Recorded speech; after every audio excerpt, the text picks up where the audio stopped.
కార్పొరేషన్ల కయ్యం విలీనంపై యుద్ధం. లష్కర్ కోసం బీఆర్ఎస్, రంగారెడ్డి కోసం బీజేపీ. తెలంగాణలో కార్పొరేషన్ల జగడ మొదలైంది. ప్రభుత్వ ఆలోచనను మార్చుకోవాలంటూ విపక్షాలు హెచ్చరిస్తున్నాయి. ఒక వర్గానికి మేలు చేసేలా ప్రభుత్వం వ్యవహరిస్తోందంటూ ప్రతిపక్షాలు భగ్గుమంటున్నాయి. విస్తరణపై ఎందుకు ఈ రణం? ఎక్కడొచ్చింది ఈ ప్రాబ్లం? నిజంగా ఆత్మగౌరవ పోరాటమా లేక రాజకీయమా? జీహెచ్ఎంసీ విలీనం విభజనపై ఇంకా వివాదం రగులుతూనే ఉంది. మా ప్రాంతం మా చరిత్ర అంటూ తెరపైకి కొత్త డిమాండ్లు వస్తూనే ఉన్నాయి. రంగారెడ్డి జిల్లా శివారు మున్సిపాలిటీలను చార్మినార్ జోన్ లో కలపకుండా ప్రత్యేక రంగారెడ్డి కార్పొరేషన్ ఏర్పాటు చేయాలంటూ బీజేపీ డిమాండ్ చేస్తోంది.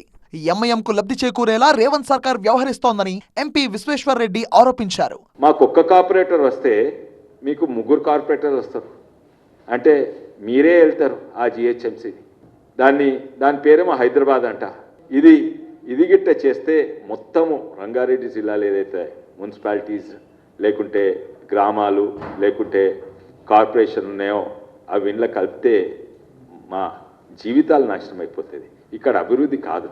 రంగారెడ్డి జిల్లా ఆదాయం బీఆర్ఎస్ పాలనలో గజ్వేల్, సిరిసిల్లకు వెళ్తే కాంగ్రెస్ పాలనలో ఎంఐఎం చేతిలో పెడుతున్నారని విశ్వేశ్వర్ రెడ్డి ఆరోపించారు. మేము అడిగేది రెండు పన్నులు కట్టేటోళ్లను పన్నులు కట్టనోళ్ళతోటి కలపకండి. మేము అనేది ఏంటంటే ప్రత్యేక గ్రేటర్ రంగారెడ్డి మున్సిపల్ కార్పొరేషన్ అనే చేయండి. లేకుంటే అది ఇష్టం లేకుంటే కనీసం మనం తీసుకొని కొంతమంది ఇటుపక్క ఉన్న వాళ్ళను శంషాబాద్ రాజేంద్ర నగర్కి ఉన్న వాళ్ళని అందరినీ తీసుకొని సైబరాబాద్లో కలిపియండి.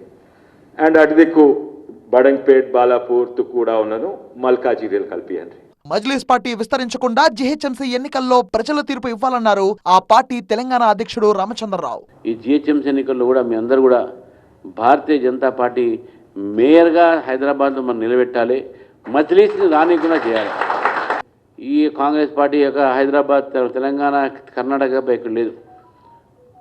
రాబోయే రోజులు ఇది కూడా పోతుంది. ఇది కూడా బీజేపీ అవుతుంది.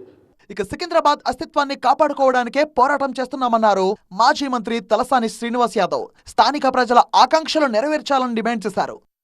ఏవైతే మీరు ప్రజలకు హామీలు ఇచ్చారో అవి వదిలిపెట్టి మీరు ఈ పనికిరాని తుగులక్ పనులు చేసుకుంటూ నేను పేర్లు మార్చేస్తాను అంటే ఇక్కడ ఉన్నటువంటి మన పేరు మారుస్తే మన కన్న తల్లిదండ్రి పేరు మార్చినట్టుగా ఇబ్బంది కలుగుతుంది. మన ప్రాంత అస్తిత్వం, మన ఆత్మ గౌరవానికి సంబంధించింది కాబట్టి ఎట్టి పరిస్థితుల్లో కాంప్రమైజ్ అయ్యే ప్రసక్తే లేదు. ప్రభుత్వం దిగి రావాల్సిందే. మొత్తంగా జీహెచ్ఎంసీ చుట్టూ పొలిటికల్ రచ్చ కంటిన్యూ అవుతోంది.